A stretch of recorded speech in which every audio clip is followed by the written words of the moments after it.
Shalom, selamat pagi God Lovers. Marilah kita merasakan kasih setia Tuhan sepanjang hari ini.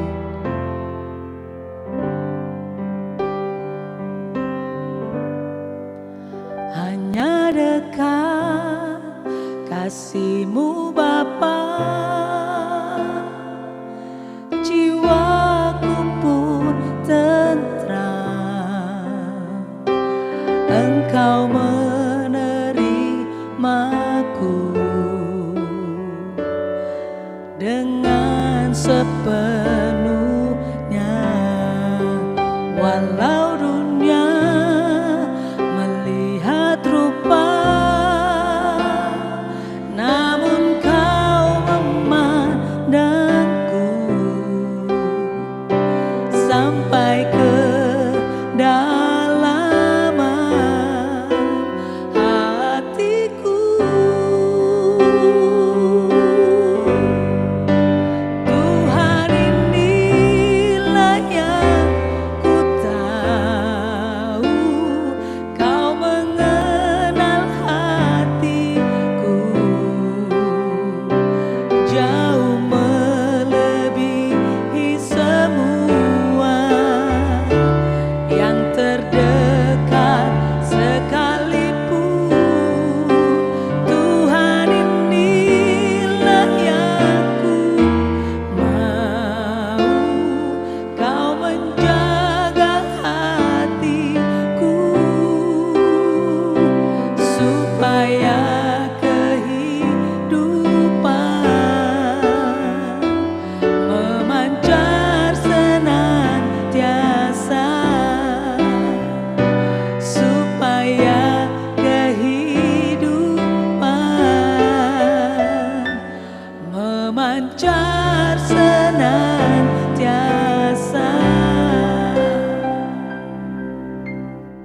Selamat pagi, Shalom God's Lovers. Bertemu lagi dalam program WFH, Words from Heaven. Di tema pagi ini, kita sama-sama akan merenungkan tema Kita Sudah Menang.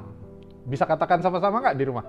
Kita, yang keras, 1, 2, 3. Kita sudah menang. Sekali lagi, kita sudah menang. Yes. Wah, saya berharap nggak terlalu kenceng ngomongnya, nanti tetangga bingung ya. Ini ada yang teriak-teriak kita sudah menang ya. Tapi mari kita buka pembacaan Alkitab kita di 1 Korintus 15 ayat 51 sampai 58. Sesungguhnya aku menyatakan kepadamu suatu rahasia. Kita tidak akan mati semuanya, tetapi kita semuanya akan diubah dalam sekejap mata, pada waktu bunyi nafiri yang terakhir. Sebab nafiri akan berbunyi dan orang-orang mati akan dibangkitkan dalam keadaan yang tidak dapat binasa, dan kita semua akan diubah. Karena yang dapat binasa ini harus mengenakan yang tidak dapat binasa, dan yang dapat mati ini harus mengenakan yang tidak dapat mati.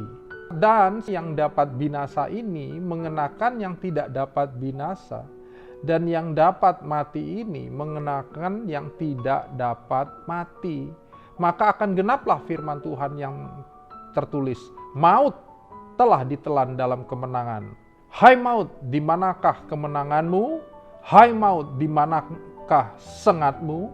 Sengat maut ialah dosa, dan kuasa dosa ialah hukum Taurat. Tetapi syukur kepada Allah yang telah memberikan kepada kita kemenangan oleh Yesus Kristus Tuhan kita. Karena itu saudara-saudaraku yang kekasih, berdirilah teguh, jangan goyah, dan giatlah selalu dalam pekerjaan Tuhan. Sebab kamu tahu bahwa dalam persekutuan dengan Tuhan, jerih payahmu tidak sia-sia. Demikianlah pembacaan firman Tuhan. Berbahagialah kita yang bukan hanya mendengar, tapi juga merenungkan dan melakukannya. Puji Tuhan. Nah, perenungan kita itu ada di pertanyaan-pertanyaan ini, saudara. Kadang tuh hidup kita ternyata masih gagal ya, saudara. Tapi kenapa disebut pemenang ya?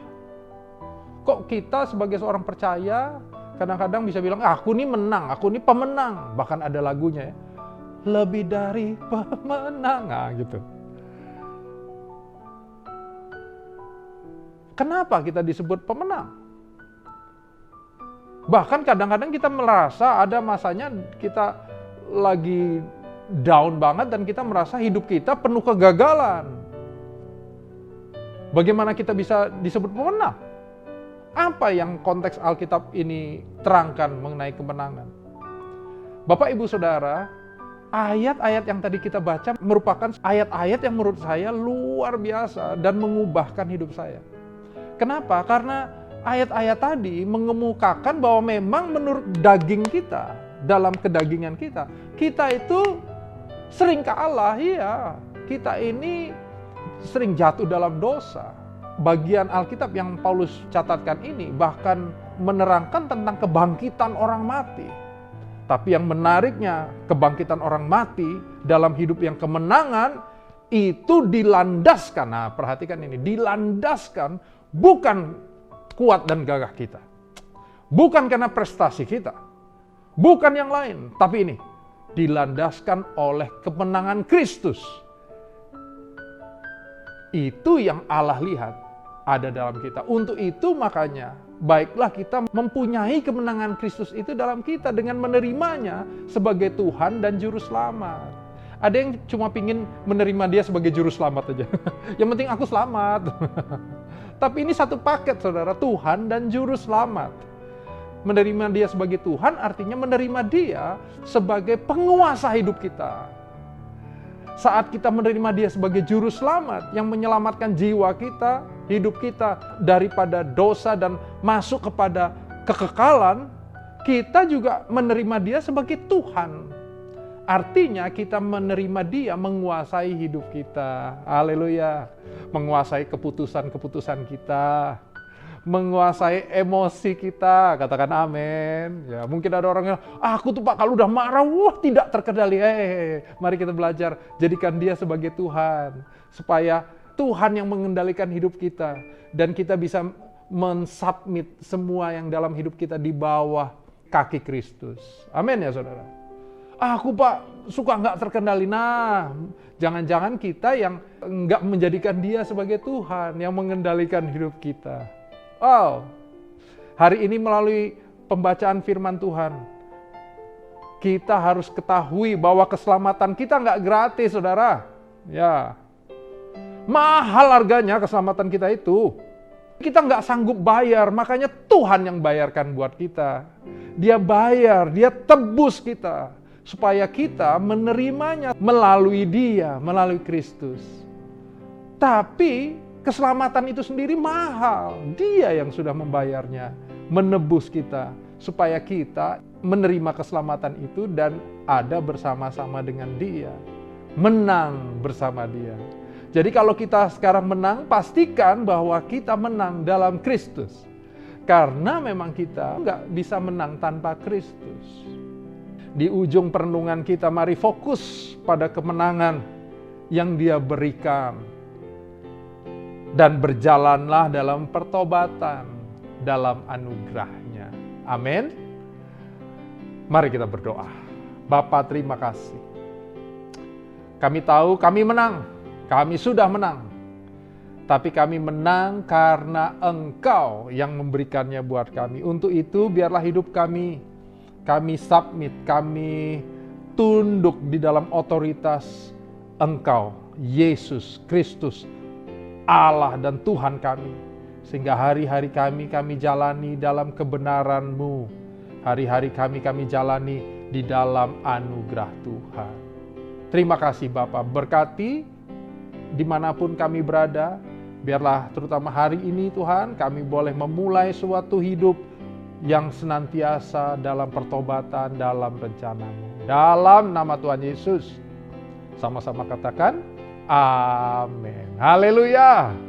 Jangan lupa bagikan link ini kepada banyak orang, saudara, supaya berkat yang saudara rasakan hari ini boleh juga dirasakan banyak orang.